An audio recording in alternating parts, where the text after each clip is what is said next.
Bonjour, dans cette vidéo je vais vous montrer comment installer la dernière version du firmware de l'ESP32 qui contrôle l'écran. Je vous rappelle que donc cette dernière version du firmware est compatible à la fois pour les cartes GRBL de première génération, donc la version 1.0 et la version 1.5, et qu'elle est évidemment compatible pour la version 2.0, la dernière. Donc la première chose à faire, si vous ne l'avez pas déjà installé sur votre... moi je suis sur PC, donc je vais vous montrer sur PC. Sur votre PC, sur votre Mac ou sur Linux, c'est d'installer Arduino IDE. Si vous l'avez déjà installé, mettez-le à jour. C'est important. Mettez-le à la dernière version. Mettez-le à jour à la dernière version, pardon. Donc ici, je tape dans mon moteur de recherche Arduino IDE.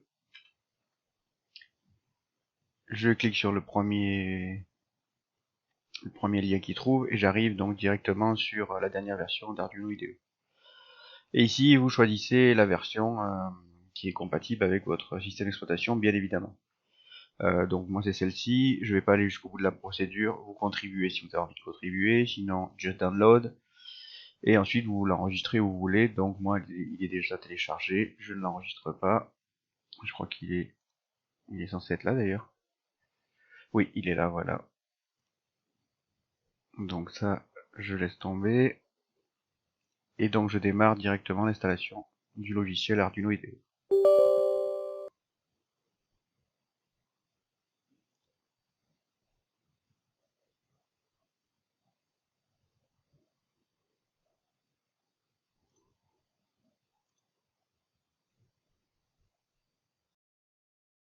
Voilà, donc Arduino IDE est installé. On peut de suite le lancer. Et ici, on va devoir faire quelques configurations, comme on l'avait fait pour téléverser le firmware de l'ESP32 dans la précédente version. Alors, on va devoir installer des bibliothèques. Donc, ces bibliothèques, on va aller d'abord les chercher. Ou non, d'abord, on va installer la carte. Si c'est la première fois que vous installez Arduino IDE, vous devrez certainement installer les cartes qu'on va utiliser pour programmer le SP32, donc c'est-à-dire les cartes compatibles avec le SP32. Donc pour cela, vous allez sur Maker.fr, et si je me plante pas, Romain a déjà dû mettre en ligne les tutos. Il doit être accessible depuis la page d'accueil. Donc ici, on va sur GRBL 32 bits board V2. Et on va sur flasher les USB32. Alors oui, on va sur firmware GRBL 32 bits board V2, mais la procédure qui est décrite là, c'est pour l'écran, en tout cas pour le SP32 qui gère l'écran, c'est exactement la même, à la fois pour les cartes de version première génération et les cartes de version dernière génération. En revanche, on est bien d'accord que vous pourrez jamais flasher le firmware qui est aujourd'hui prévu pour pour le SP32 qui reçoit aujourd'hui GRBL dans le STM32 que vous avez actuellement. C'est impossible, hein, puisqu'il faut un autre SP32. Donc je continue ma procédure. Il faut copier dans menu fichier préférences de Arduino IDE cette adresse-ci. Donc en fait vous la récupérez, un CTRL-C, et ici donc, comme ça vous pouvez le fermer. Ici vous faites donc fichier, préférences, et ici vous renseignez l'adresse que vous avez copiée, donc maintenant vous la collez, CTRL V, et vous faites OK. Ensuite, vous allez dans Croquis, non, pardon, dans Outils. Ici, pour type de carte, vous allez sélectionner la carte... non, pardon, vous allez dans Gestionnaire de carte. Ouf, j'ai un peu du mal. Ici, vous allez taper ESP32, Entrée. On va là. Et ici, on va installer la version, il nous le dit Romain, qu'il faut installer une version particulière. On va installer la version 1.0.4 et surtout pas les autres, pas les supérieurs. Donc par défaut, vous avez vu, qui est sélectionnée 1.0.6, donc non, surtout pas celle-là. Nous, on va prendre la 1.0.4 et on fait installer. Voilà, donc les cartes sont installées, donc vous pouvez fermer. Et maintenant, on va aller chercher 4 bibliothèques dont on aura également besoin pour flasher. Donc vous avez ces bibliothèques ici. Donc je ne vais pas les télécharger, vous cliquez juste sur les liens, ça va vous ouvrir, je vous montre, ça vous ouvre une fenêtre, pardon, ça vous ouvre une fenêtre pour télécharger le zip. Pour chacune, ça vous fera pour chacune des bibliothèques, ça vous fera la même chose. Vous l'enregistrez de préférence à l'endroit que vous allez facilement retrouver. Donc moi je l'ai installé, je l'ai téléchargé sur le bureau de Windows. Donc je les ai toutes ici, voilà. Donc je reviens sur je l'ai perdu, hop, il est là, sur Arduino IDE. Et ici on va aller dans Croquis, on va aller dans Inclure une bibliothèque, et on va faire Ajouter la bibliothèque zip. Là on va aller donc chercher nos bibliothèques, on va les prendre dans n'importe quel ordre, peu importe. Par contre on installe bien les 4. Donc dans cet ordre je commence par celle-ci, ouvrir. Surtout on n'a pas dézippé les comment s'appelle les fichiers, hein, on les garde au format zip. Et si ça s'est bien passé, en bas là dans la fenêtre, dans le petit bandeau bleu, vous devez lire la bibliothèque a été ajoutée à votre dossier bibliothèque, blablabli blablabla. Donc on fait pareil pour la suivante, croquis, inclure une bibliothèque, ajouter le zip, ajouter une bibliothèque zip. Sur le bureau, moi c'est donc celle-ci, c'est la suivante, et c'est parti. Pareil, ça vous dit qu'elle a été ajoutée. Croquis, inclure, ajouter zip, et ainsi de suite. Et ainsi de suite.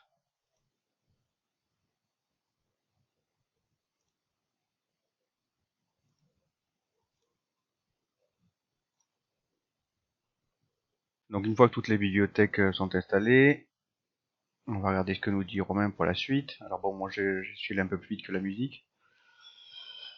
Romain nous dit, donc ça c'est fait, de choisir notre type de carte.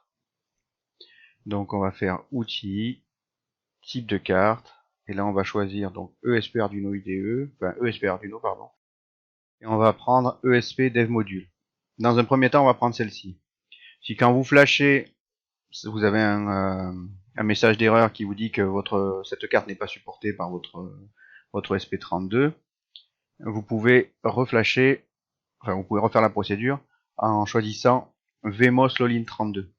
En général, l'une ou l'autre de ces cartes fonctionne. Sinon, c'est qu'il y a peut-être un autre problème au flash. Donc moi, je sélectionne celle-là puisque je sais que ça fonctionne.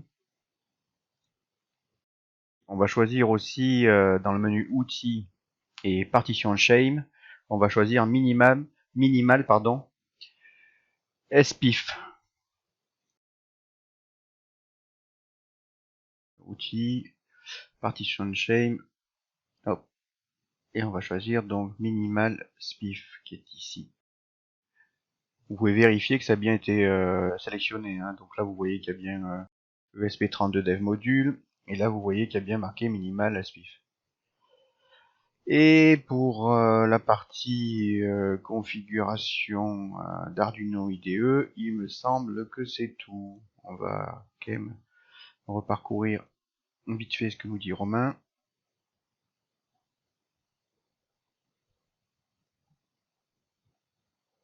Non, normalement c'est bon. On a tout fait. Oui. Donc maintenant on va aller télécharger le firmware de l'écran tactile. Vous avez le lien ici. J'espère que Romain a mis le lien vers le GitHub. Oui, c'est parfait. Il a mis le lien vers le GitHub de MS Trans. Donc c'est un fichier zip qui se termine comme d'habitude par tirer du 6 master. Donc on l'enregistre sur le bureau. Comme ça on sait où c'est. Donc il est là, on le dézip. Alors ça dépend ce que vous avez comme décompresseur fétiche. Moi j'ai WinRAR. Avec WinRAR, en faisant un bouton droit, on peut l'inclure comme WinZip, comme PKZip, il me semble bien d'ailleurs. On peut l'inclure à l'environnement Windows. J'ai juste à cliquer ici sur extraire ici.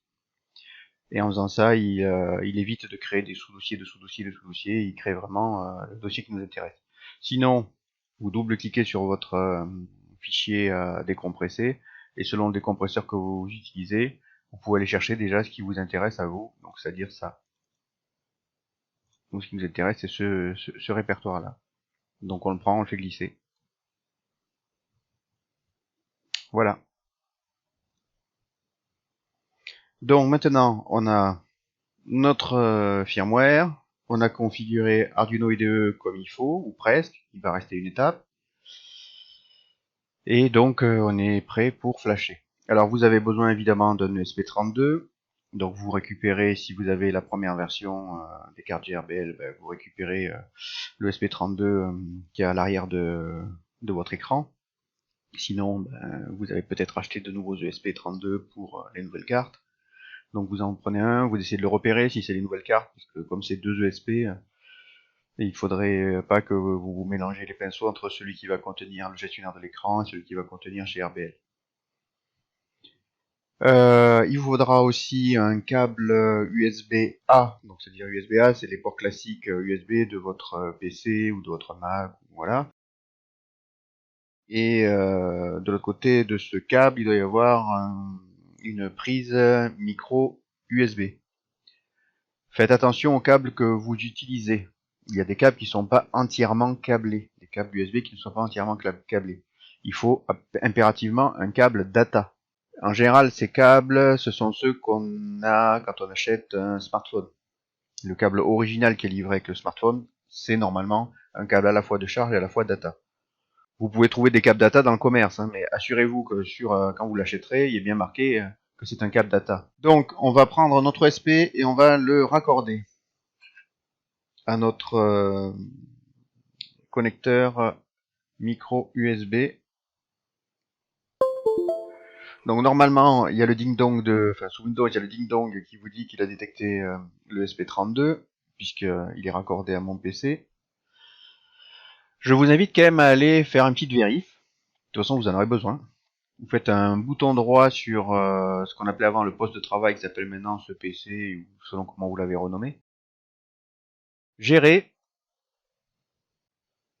Là, vous allez dans gestionnaire de périphérique. Vous pouvez y aller par un autre biais, vous pouvez y aller par là aussi, en faisant un bouton droit sur la fenêtre, un bouton droit sur démarrer. Et c'est gestionnaire de périphérique ici. Voilà. Et là, vous allez dans port, com et LPT, vous développez, et normalement, vous devez lire ça.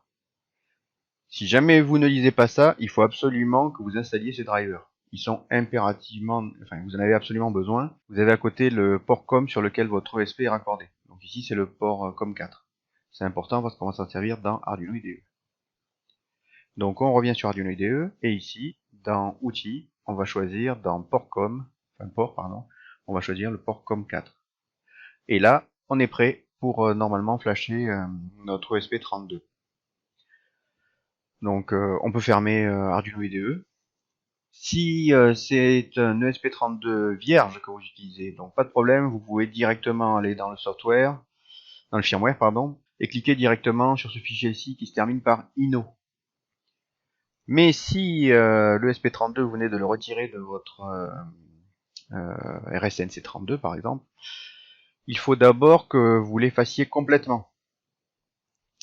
Donc moi j'ai un outil que j'ai ici pour le faire, et qui s'appelle Flash Tool Download. Donc on peut le rechercher.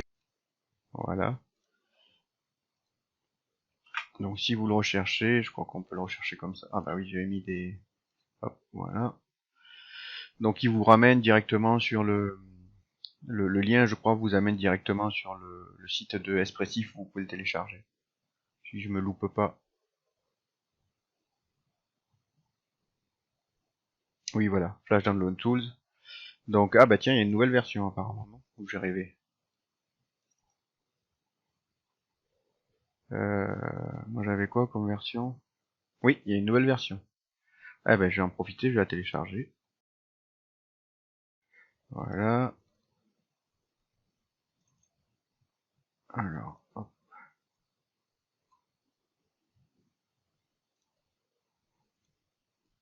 On va peut-être virer tout ça qui nous gêne. Et même lui d'ailleurs. Donc si votre ESP32 comporte déjà un firmware qui a été téléversé à l'intérieur, on va démarrer ce petit outil.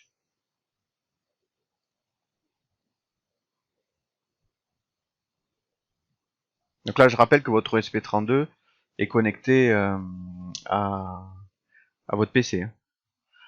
Donc vous restez en développeur mode et vous choisissez ici ESP32. OK. Donc derrière il y a une fenêtre de ligne de commande qui apparaît. Ici, normalement, on touche à rien. Je regarde s'il n'y a rien qui a changé par rapport à l'ancienne version. Non, je crois que c'est bon. Là, on vérifie qu'on est bien sur 115200. Et là, on choisit notre port COM4 puisqu'on sait que notre ESP32 est connecté à notre port USB COM4 de notre PC. Et là, on fait Erase.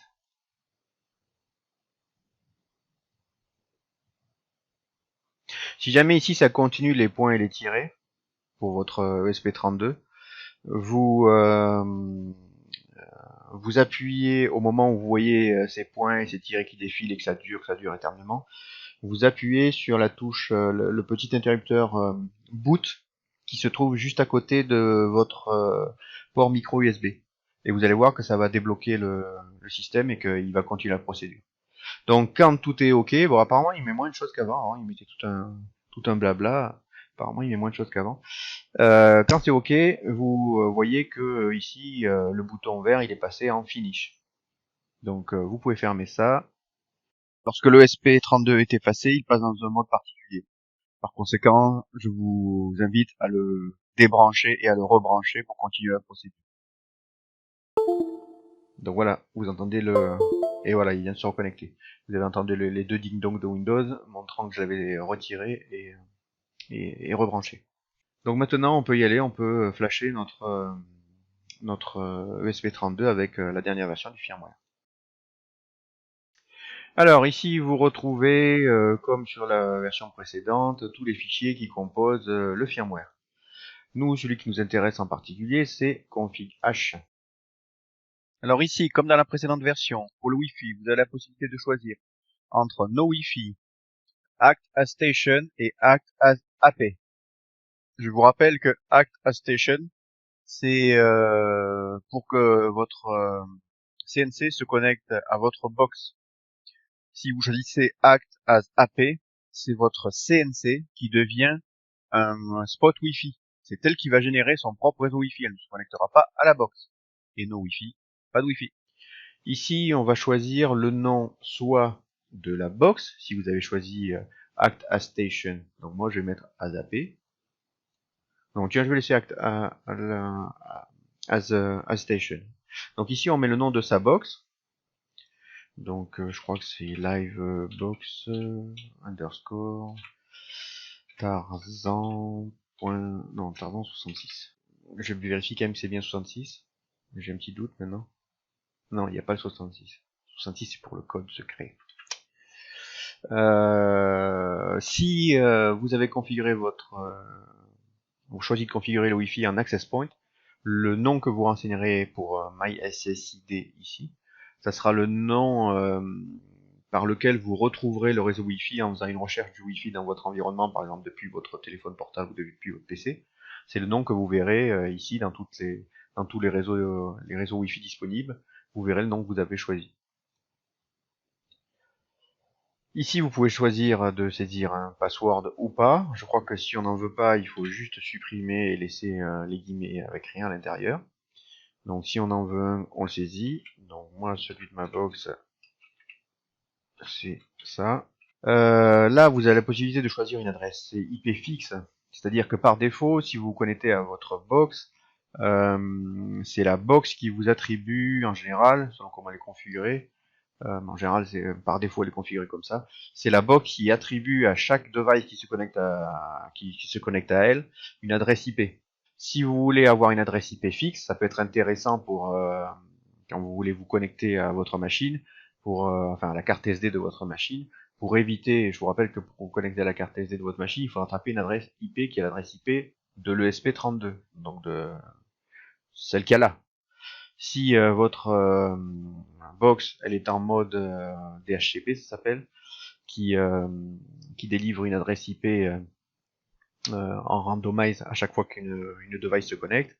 Chaque fois que vous voudrez vous connecter à votre carte SD, il faudra aller voir sur l'écran de votre machine quelle adresse IP la box lui a attribuée. Alors que si vous en mettez une fixe, vous la rentrez dans vos favoris et puis c'est terminé. Chaque fois que vous voudrez vous connecter à la machine, enfin à la carte SD, vos serveurs SD de la machine, vous aurez juste à cliquer sur votre favori et basta. Vous pouvez changer aussi les paramètres du subréseau et du gateway. Donc ça c'est passerelle, gateway et submask et subnet c'est masque de sous-réseau. Ça pour l'instant, si je me gourre pas, ça ne fonctionne pas bien. MS-Trans est en train de regarder ce qui va pas. De toute façon, ça vous servira pas si je me gourre pas. Bon, je vais pas dire de bêtises, mais il me semble que ça vous sert pas pour la carte. Ah si, c'est des bêtises. Non, je crois que non. Je crois que ça vous sert pas avec les cartes de génération V1. Enfin, si vous flashez une version V2, vous pouvez saisir une adresse telnet IP. Une adresse IP, pardon, telnet ici. Là, c'est le nom que vous avez donné à GRBL, donc ça c'est uniquement pour les cartes V2. Donc vous touchez pas si vous flashez une carte V1. C'est le nom de... Comment dire? C'est le nom de l'ESP32 qui contient GRBL pour le nom du Bluetooth, du réseau Bluetooth euh, de GRBL. En fait, c'est pour que, là, je vous rappelle qu'on flash la carte ESP de l'écran.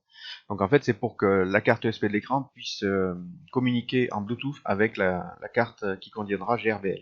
Donc ça ne concerne que la version V2, on est bien d'accord. Hein. Il y a pas, pour l'instant, il n'y a pas de Bluetooth sur le STM32. La langue. Donc vous avez le choix, comme la version précédente, entre anglais, français et allemand. Vous pouvez activer un quatrième acte. À vous de voir. Il suffit d'enlever les deux slash qu'il y a devant. Attention que ça c'est pour la visualisation dans l'écran. Il faudra le faire aussi dans le firmware de GRBL. Hein. Sinon, il sera jamais activé de l'autre côté. Je vous rappelle que ce qui pilote la machine, c'est GRBL, hein, c'est pas l'écran. Le firmware de l'écran, il ne gère que l'écran. TFT card version. Alors ça, c'est ce qui nous intéresse. Donc c'est là qu'on va définir quelle version de carte on utilise. Donc première génération ou deuxième génération. Ici, par défaut, c'est 1. Donc si vous flashez la carte que vous aviez précédemment achetée pour la RS-CNC32, c'est parfait, vous touchez pas. Si vous avez acheté les nouvelles, vous remplacez par 2. Là, c'est la taille de l'écran. Alors par défaut, c'est réglé sur 3 qui correspond à 3,2 pouces. Le firmware que a développé MS-Trans est capable d'être utilisé avec un écran 4 pouces. À savoir que pour l'instant, c'est valable à la fois pareil hein, pour la carte V1 et la carte V2. Enfin, les cartes de première génération et les cartes de deuxième génération. À savoir toutefois que pour l'instant, pour le 4 pouces, vous n'aurez pas la possibilité d'avoir les icônes. Il faudra les désactiver, sinon vous aurez plein de messages d'erreur au téléversement, parce que pour l'instant, elles sont pas faites encore. Voilà.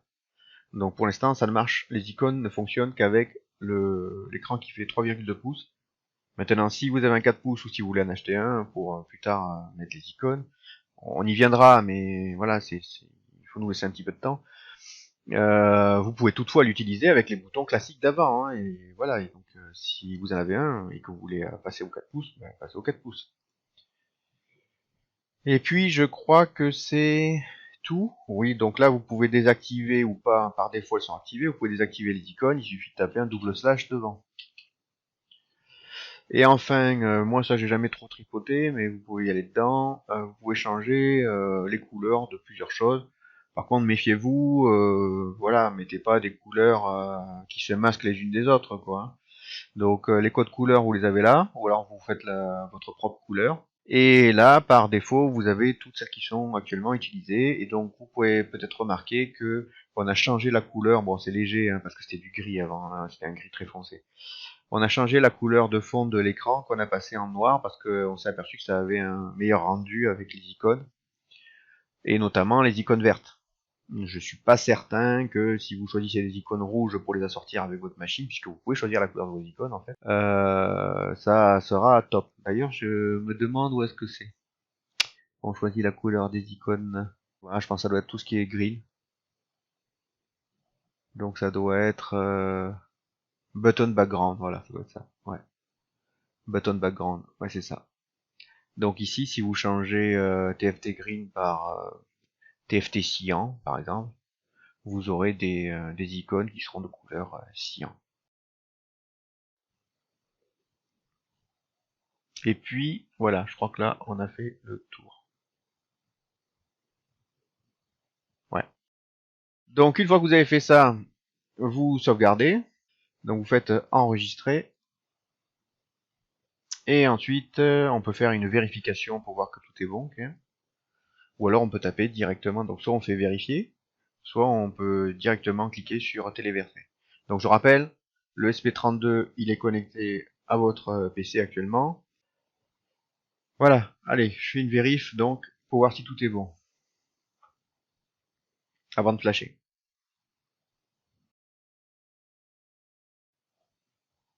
Voilà, donc il a fini de compiler et de vérifier le firmware. Donc si vous avez ce message là en blanc, c'est tout bon. Ça veut dire que c'est nickel. Donc ici je peux faire donc téléverser. Et moi j'ai jamais eu ce problème, enfin je crois pas. Mais Romain l'indique quand même dans son tuto. Au tout début, là, quand il va se connecter à l'ESP32, mais comme moi ça va assez vite, je sais pas si on va le voir. Vous avez, comme sur le logiciel qui permet l'effaçage, des tirés du 8, là, des underscores, à la queue leu, des points, des underscores, des points, des underscores, etc. Si vous voyez que ça traîne un peu en longueur, là, et que, ou même carrément que vous arrivez au message d'erreur qu'il n'arrive pas à se connecter à l'ESP32, bon, vous recommencez, vous recliquez sur téléverser, et quand vous voyez cette série qui apparaît, voilà, c'est ça, la connecting, ouais, mais on l'a pas vu. Connecting, il pourrait y avoir des tirets, des points, des tirets, des points, des tirets, des points. Donc quand vous avez ça, vous appuyez encore une fois sur le petit bouton boot qui se trouve donc sur le SP32 juste à côté de son port micro USB. Donc voilà, la procédure s'est très bien passée de A à Z. Et puis vous voyez le message Leaving Hard Resetting via RTS Pin. Joli hein, mon anglais. Et surtout là, vous pouvez voir téléversement terminé. Donc à partir de là, vous pouvez déconnecter votre SP32 de la machine, donc du PC pardon, et fermer Arduino IDE. Voilà, à plus, allez, ciao.